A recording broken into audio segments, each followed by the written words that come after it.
Commander Vextai stood on the observation deck of the mining station, watching the orange flames rise from the settlement below.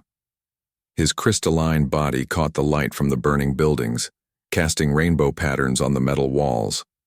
The peaceful colony of Kepler 442b had been home to 15,000 beings from different worlds. Now screams echoed across the valley as Zephyrian raiders hunted through the streets. "Send another message," Vextai told the insect-like communications officer beside him. Kliktar's forearms moved quickly over the control panel, his antenna twitching with fear. "Sir, we have sent 47 distress calls in the past 6 days. The Galactic Confederation receives them but sends no help," Kliktar said in his clicking voice. Through the window, Vextai watched a family of gas-form Luminar trying to escape toward the hills. A Zephyrian fighter ship swooped down and fired. The Luminar parents pushed their children behind rocks, but the energy blast scattered their forms like smoke in the wind. Vextai closed his crystal eyes and felt something break inside his chest. The mining colony had been perfect before the raiders came. Vorthak crystal shapers worked alongside Chithan farmers and Luminar scientists. The three species had lived together for 20 years, sharing knowledge and building a better life. Children of different species played together in the streets. Markets sold food from 3 different worlds. Everyone was happy. Then the black ships appeared in the sky. "Sir," called Wispara, the Luminar medic, floating into the command center. Her gas-form body glowed pale blue with exhaustion. "The medical bay is full. We have no more supplies. The raiders took our medicine ships when they destroyed the landing pad." Vextai looked at the tactical display. Red dots showed Zephyrian ships surrounding the planet. Nothing could leave without being shot down. Nothing could enter without permission from the raiders. They were trapped. "How many evacuation ships have we lost?" he asked. 17, Kliktar answered. "The last one carried mostly children. The raiders destroyed it over the Southern Ocean." The words hit Vextai like a physical blow. Those children had been so excited to see their families on other worlds. Now they were gone, killed by beings who cared nothing for innocent lives. On the main screen, Captain Grixnor of the Zephyrian fleet appeared. His scarred face showed sharp teeth and a cruel smile. Behind him, captured colonists worked in chains, loading stolen mining equipment onto raider ships. "Crystal Bug," Grixnor said, using the insult name for Vorthak. "Your people make good slaves. The markets on Torgash will pay well for workers who do not need food or sleep. We are civilians," Vextai replied, trying to keep his voice steady. "We have no weapons. We only want to live in peace." Grixnor laughed. "Peace is for the weak. Your Galactic Confederation friends have abandoned you. No one is coming to save you. Surrender now and some of your people might live." The transmission ended. Vextai stared at the black screen, feeling hopeless. The Confederation had ships, they had weapons, they had the power to stop the raiders, but they did nothing while innocent people died. "Sir," Wispara said softly, "the children in the medical bay are asking when their parents will come back. What should I tell them?" Vextai had no answer. Many parents were already dead or captured. The children would never see them again. In the tunnels below the station, the remaining colonists huddled together. Families shared what little food they had. Parents held their children close and whispered that everything would be okay, even though they knew it was not true. The elderly Chithan farmers used their strong backs to move supplies. Young Luminar scouts volunteered to carry messages between the hiding groups, even though it meant risking their lives. Another transport approaching from the south announced, "Tiknor, a young Chithan watching the scanners. Civilian ship moving slowly." Everyone held their breath. Maybe it was help. Maybe someone had finally come. The transport ship appeared on screen. It was old and damaged, carrying refugees from another attacked colony. They had heard the distress calls and came looking for safety. They had no idea about the raiders. "Warn them away," Vextai ordered, but it was too late. Zephyrian fighters surrounded the transport. Within minutes, the ship was burning as it fell toward the planet's surface. Another group of innocents dead because they tried to help. That night, as the 3 moons of Kepler 442b rose over the burning colony, Vextai made one last broadcast. His words went out across the galaxy, reaching every world, every ship, every listening post. This is Commander Vextai of Kepler 442b mining colony. Our people are dying. Our children are crying for parents who will never return. We have called for help for 7 days. The Galactic Confederation hears us but does not come. We are peaceful people who never hurt anyone. We ask for mercy. We ask for justice. We ask for someone, anyone, to remember that we lived here and tried to build something good. He paused, watching the raiders prepare for their final attack. If anyone receives this message, please remember us. Please do not let our deaths mean nothing. Please help others, so they do not suffer as we have suffered. The transmission ended. In the silence that followed, the survivors prepared for their last stand against the darkness. On the gleaming world of Nexus Prime, Council member Zarthon sat in his comfortable chair and sipped his morning drink. The huge windows of the Galactic Confederation building showed a perfect view of the capital city. Flying cars moved between crystal towers. Gardens floated in the air. Everything was clean and beautiful and safe. Zarthon's assistant, a nervous, little being with purple skin, placed a data pad on his desk. "Sir, the daily reports from the outer sectors." "Anything important?" Zarthon asked, not looking up from his drink. "Pirates attacking trade routes near Vega. Border disputes in the Centauri region. And sir, there are still distress calls from that mining colony." "Which mining colony?" "Kepler 442b, sir. They have been calling for help for 8 days now. The Zephyrian raiders are attacking civilian targets." Zarthon finally looked at the report. He saw the numbers of dead and wounded. He saw the request for military assistance. He saw the fear in the messages from Commander Vextai. Then he closed the file. "File it under low priority," he said. "The sector is outside our main patrol routes." "But sir, they have children there. Families. The messages say the raiders are taking slaves." Zarthon looked annoyed. "Do you know how much it costs to send a battle fleet to the Outer Rim? Do you know how many votes I would lose if taxpayers found out we spent their money protecting some mining operation?" The assistant looked down at his feet. "Yes, sir." 3 floors above, Council member Velnara of the Centauri Alliance was having a similar conversation. Her military advisor, General Pacton, stood at attention while she reviewed fleet positions. "We have 12 ships near the Kepler sector," the general said. "They could reach the colony in 2 days." "What else are those ships doing?" Velnara asked. "Patrol duty along the trade routes, protecting merchant vessels from pirates." "Exactly. And those merchant vessels pay taxes. They vote in elections. They have powerful friends in the government." She pointed to the star map. "This mining colony has what? A few thousand workers? No political connections? No economic importance? They are still citizens of member worlds, Counselor," Velnara laughed. "Citizens who chose to live in the dangerous Outer Rim. They knew the risks when they left civilized space. Why should we risk our ships and crews to save people who made poor choices?" General Pacton wanted to argue. He had served in the Outer Rim. He knew the colonists were good people trying to build better lives. But he also knew that arguing with Velnara was pointless. She had already made her decision. In the humanitarian section of the building, Elder Mordesh of the Kepler Union read the distress calls with growing sadness. His people had always helped others in need. They sent medical supplies to disaster areas. They rescued refugees from wars. They protected the weak. But times had changed. How much would it cost to send a rescue fleet, he asked his budget advisor. The advisor, a thin woman with tired eyes, looked at her calculations. 30 million credits for fuel and supplies. Risk. Assessment shows possible combat losses of 2 to 4 ships. That would be another 100 million in replacement costs. And our current budget situation? We are already over budget by 40 million this year. The Council of Worlds has threatened to cut our funding if we cannot control spending. Elder Mordesh felt sick.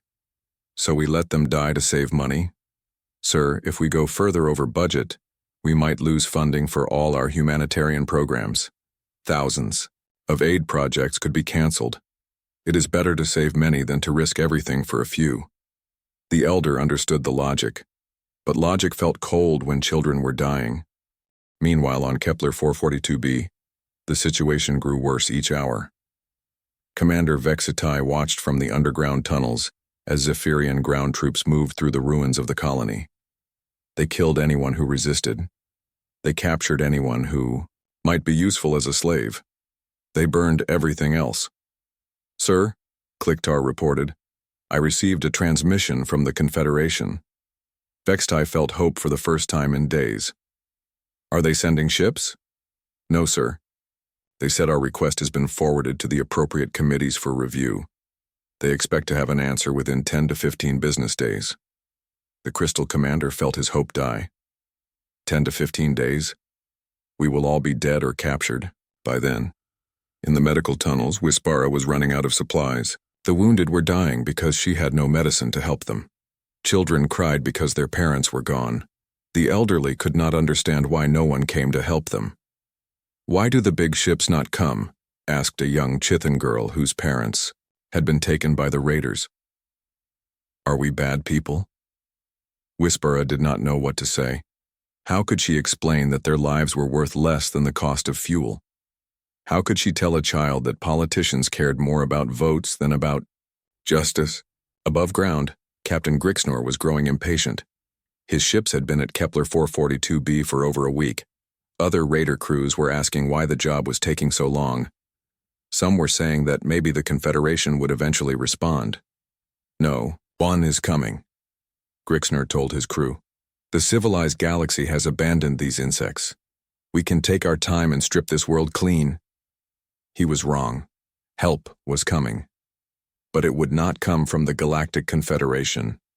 It would come from a species that most of the galaxy had never heard of, a species that believed helping others was more important than politics or profit. It would come from Earth. Lieutenant Commander Dae-Ho Kim stared at the strange signals coming through the communication array. The bridge of the UES Defiance was quiet except for the soft hum of the engines. They had been traveling through unexplored space for 3 weeks, mapping new star systems and looking for planets that humans might settle on someday. "Captain Lee," Dae-Ho called across the bridge. "You need to hear this." Captain Min-Soo Lee walked over from his command chair. He was a tall man with kind eyes and hands that showed the scars of many battles.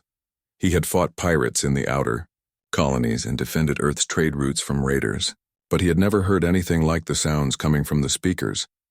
The voice was strange, like music mixed with the sound of breaking glass. It spoke in a language no human had ever heard before. But the computer was slowly learning to translate the words. "Help us," the voice said. "Please, someone help us. Our children are dying. Our people are taken as slaves. We have called for help for 9 days. No one comes. Please, if anyone can hear this, help us." Min-Soo felt his chest grow tight. "Where is this coming from?" "A star system about 18 hours away at full speed," Dae-Ho replied. "The signal is weak, but I can track it." Communication Officer So-Young Park looked up from her station. She was young but very smart, and she could speak 12 different Earth languages. "Captain, I have been listening to other signals in this area. There is something called the Galactic Confederation. They seem to be like a government for many alien species." "And?" Min-Soo asked. "They have received the same distress calls we are hearing, but they are not sending help. I heard one of their messages. They said the situation is low priority and outside normal patrol areas." The bridge became very quiet. Every human aboard the ship understood what that meant. Somewhere in space, innocent people were dying while politicians made excuses. Chief Engineer Hyun-Jae Park spoke from the engine room through the communication system. "Captain, if we change course now, we will use extra fuel. We might not have enough to complete our mission and return home." Min-Soo looked at the star chart. Their mission was important. Earth needed to find new worlds to explore and settle. The colonies back home were counting on their success. But people were dying right now. "So-Young," he said, "play the distress call again." The strange musical voice filled the bridge once more. As the computer translated, they heard the pain and fear in the aliens' words. They heard him talk about children crying for parents who would never come home. They heard him beg anyone who was listening to remember that his people had lived and tried to build something good. When the message ended, Minsu made his decision. Hyunjae, give me maximum power to the engines. Navigation, plot a course for that star system. All ships, this is Captain Lee. We are answering a distress call. The crew worked quickly to change course. The Defiance was not alone. 4 smaller ships traveled with her. The Seoul, Busan, Daegu, and Incheon. They were exploration vessels, not warships, but they carried weapons for protection against pirates and hostile aliens. Sir, said Tactical Officer Hyun-woo Choi, we do not know anything about the attackers. We do not know how many ships they have or what weapons they use. We do not even know if we can trust the people calling for help. Minsu nodded. You are right. We are going into this blind. But I have heard that voice. Those are not the words of someone trying to trick us. Those are the words of someone watching his people die. Dr. Ji-hee Nam, the ship's doctor, spoke from the medical bay. Captain, I am preparing the medical facilities for casualties, but I do not know anything about alien biology. I might not be able to help them. Do your best, Doctor. That is all any of us can do. As the ships traveled through hyperspace, Minsu thought about Earth's history. Humans had fought many wars against each other. They had done terrible things in the name of politics and profit, but they had also learned something important.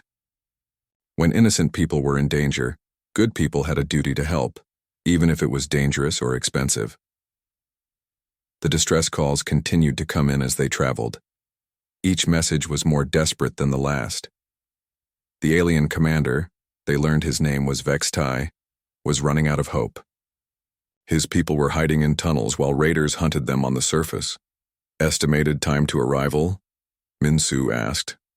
14 hours, Captain, replied Navigator Young-soo Kim. Minsu hoped they would not be too late. He had no idea what they would find when they arrived. The raiders might have powerful weapons and many ships. The humans might be flying into a battle they could not win. But that did not matter. What mattered was that someone had called for help, and humans were the kind of people who answered such calls. All ships, this is the captain, Minsu announced. We are about to meet alien species for the first time in human history. We do not know what we will find, but we know why we are going. Someone needs help and we are going to give it. The human fleet raced through space toward Kepler 442b, carrying hope to people who had given up on rescue. The human fleet dropped out of hyperspace at the edge of the Kepler 442b system. Captain Minsu Lee stood on the bridge of the UES Defiance and stared at the tactical display. 12 large black ships surrounded the planet like hungry wolves. Smaller fighter craft moved between them, carrying stolen goods and captured prisoners. My God, whispered Communication Officer So Young Park. Look at the size of those ships. The Zephyrian vessels were massive, 3 times larger than the human ships. Their hulls were covered in spikes and weapon ports. They looked like they were built for one purpose, to cause fear and destruction. Captain, said Tactical Officer Hyun-woo Choi, I am reading heavy weapons on all enemy ships. Energy cannons, missile launchers, and something I do not recognize. We are badly outnumbered. Minsu watched the scanner display. The raiders had stopped their attack on the planet and were turning to face the human ships. Clearly, they had detected the new arrivals. Incoming transmission, So Young announced. The main screen filled with the ugly face of a Zephyrian captain. His skin was gray and scarred. Sharp teeth filled his mouth. His eyes glowed red with anger and amusement. Unknown vessels, the alien snarled. This is Captain Grixnor of the Zephyrian Death Fleet. You have entered a combat zone. Leave now or join the slaves in our cargo holds. Minsu stepped forward. His voice was calm and steady. Captain Grixnor, this is Captain Lee of the United Earthship Defiance. You are attacking innocent civilians. Stop your assault and withdraw from this system immediately. Grixnor laughed, showing his sharp teeth. Earth? Never heard of it. Human? What kind of weak species name is that? He leaned closer to the camera. Little man, do you see my ships? Do you see my weapons? I have been raiding colonies for 20 years. Your pathetic little fleet will burn like all the others. This is your final warning, Minsu replied. Withdraw, or we will engage. The transmission ended. Grixnor was still laughing. On the planet's surface, Commander Vextai and the surviving colonists watched from their underground hiding places. The Crystal Commander stared at the scanner display in disbelief. Who are these humans? Asked Kliktar. Why did they come? I do not know, Vextai replied. But they are badly outnumbered. Those 5 small ships cannot defeat the entire Zephyrian fleet. In space, the raiders were moving into attack formation. Grixnor had decided to make an example of these unknown humans. He would destroy their ships quickly and brutally. Then he would finish stripping the planet clean. But the humans did not move like other species. They did not form the standard battle lines that every military academy taught. Instead, they moved like a pack of hunting animals. All ships, this is Captain Lee, Minsu announced on the fleet channel. Remember our training. We are smaller and faster. Use it. The UES Defiance charged straight at the center of the Zephyrian formation. The 4 escort ships, Seoul, Busan, Daegu, and Incheon, spread out in a wide arc, flanking the enemy fleet. They are insane, Grixnor muttered as he watched the human ships approach. They are flying directly into our guns. But as the Zephyrians opened fire, the human ships did something unexpected. They scattered in different directions, moving so fast that the heavy raider weapons could not track them. The massive energy beams that should have destroyed the Defiance struck empty space. Instead, return fire, Minsu ordered. The human weapons were different from anything the Zephyrians had seen before. Instead of the standard energy beams and missiles that most species used, the humans fired strange blue bolts that seemed to bend space. Around them, the plasma torpedoes moved in impossible curves, striking the raider ships from angles that should not have been possible. The first Zephyrian ship exploded in a ball of fire, then the second, then the third. Impossible, Grixnor screamed. How are they doing this? Lieutenant Commander Daeho coordinated the attack from the tactical station. Target their engines first. Do not let them escape to hurt more innocent people. The battle was unlike anything the galaxy had ever seen. The humans fought with a mixture of advanced technology and wild creativity. They used their smaller ships like fighter craft, darting between the massive raider vessels and striking at weak points. They coordinated their attacks with perfect timing, as if they could read each other's minds. Most importantly, they fought with something the Zephyrians had never encountered before: righteous anger. These humans had crossed space to help strangers. They had risked their lives for people they had never met. And now they were facing killers who hurt innocent families for profit. The Soul rammed a damaged raider ship, sacrificing itself to destroy a vessel 3 times its size. The crew escaped in life pods, still firing their personal weapons at the enemy as they fell toward the planet. The Busan used its engines as weapons, burning through the hull of a Zephyrian cruiser with superheated plasma exhaust. The Daegu and Incheon worked together, one ship drawing enemy fire while the other struck from behind. Within 2 hours, 8 of the 12 raider ships were destroyed. The remaining 4 were badly damaged and trying to flee. Let them go, Minsu ordered. But transmit this message on all frequencies. Earth is watching. We will answer distress calls. We will protect the innocent. Spread the word. The surviving Zephyrian ships limped away into hyperspace, carrying news of the terrifying humans, who fought like demons to protect strangers. Dr. Ji Hye-nam knelt beside a wounded Chithan child in the makeshift medical center. The little insect-like being had lost 3 of her 6 legs when the raiders attacked her family's farm. Ji-Hye had never treated an alien before, but she worked carefully, using her medical knowledge and gentle hands to help ease the child's pain. Will I be able to walk again? The child asked through the translation device. Ji-Hye smiled and touched the child's antenna softly. We will do everything we can to help you. You are very brave. Across the medical center, other human medics worked alongside alien doctors. They shared supplies and knowledge, learning from each other as they treated the wounded. Language was Not a problem when people were working together to save lives. Captain Min-Soo Lee walked through the ruins of the colony with Commander Vextai. The crystal being's body was still dim from exhaustion and grief, but there was new hope in his translated voice. "Why did you come?" Vextai asked as they passed a group of human engineers helping Chithan workers rebuild a destroyed school. "We are not your people. We offered you nothing in return." Min-Soo stopped walking and looked at the crystal commander. "You called for help. That was enough. But your ships could have been destroyed. Your people could have died. You gained nothing by helping us." "We gained something very important," Min-Soo replied. "We gained the knowledge that we did the right thing." Vextai did not understand humans yet, but he was beginning to realize they were different from other species he had met. News of the human intervention spread across the galaxy faster than light-speed communication. On trading posts and space stations, in government buildings and military academies, everyone was talking about the unknown species that had appeared from nowhere to fight the Zephyrian raiders. "Humans," said Admiral Kextar of the Altarian Navy to his staff officers. "Never heard of them. Where did they come from?" "Intelligence reports say they come from a planet called Earth in a system we have never explored," replied his aide. "They seem to have only recently developed faster-than-light travel. And they attacked 12 Zephyrian ships with only 5 vessels?" "Yes, sir. And they won." The Admiral was quiet for a long moment. The Zephyrian Death Fleet had terrorized the Outer Rim for decades. Even the Confederation Navy avoided direct confrontation with them when possible. Yet these unknown humans had destroyed them in a single battle. On Nexus Prime, the Galactic Confederation was in emergency session. Council member Zarthon paced nervously in front of the assembly hall while his advisors whispered urgent reports in his ear. "The humans have made us look like cowards," said Council member Velnara.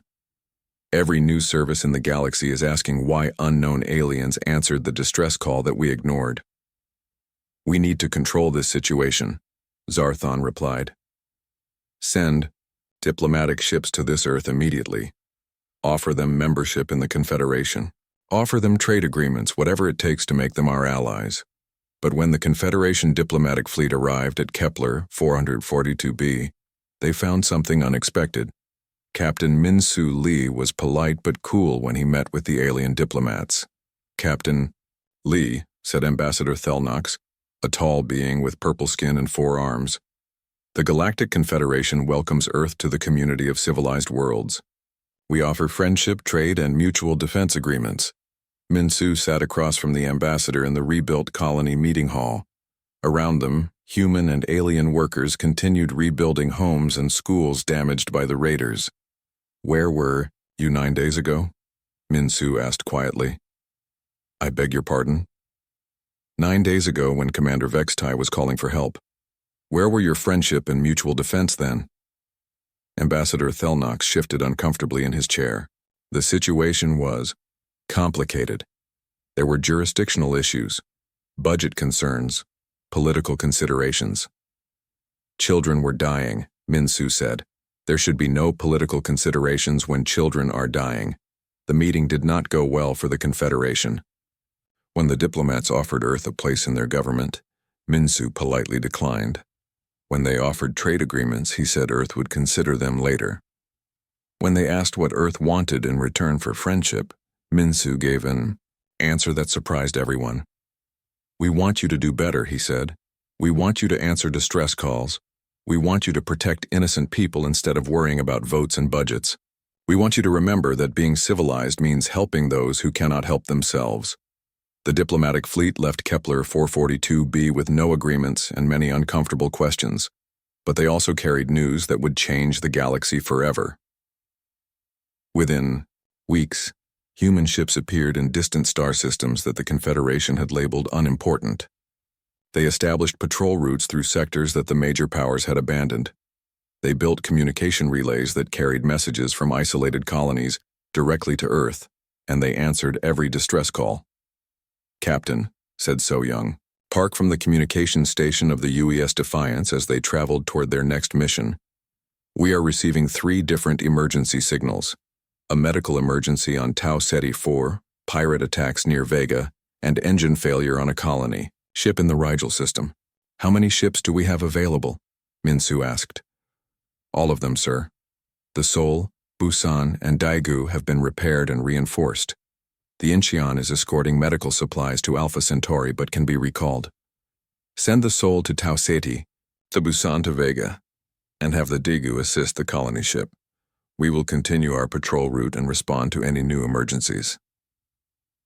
As the human ships scattered across the galaxy to help strangers in need, Captain Minsu Lee made a final log. Entry: Earth has taken its place among the stars. We will stand watch over those the powerful have forgotten. We will answer when others will not. This is our promise to the galaxy, and we will keep it. The age of human space exploration had begun, and the galaxy would never be the same.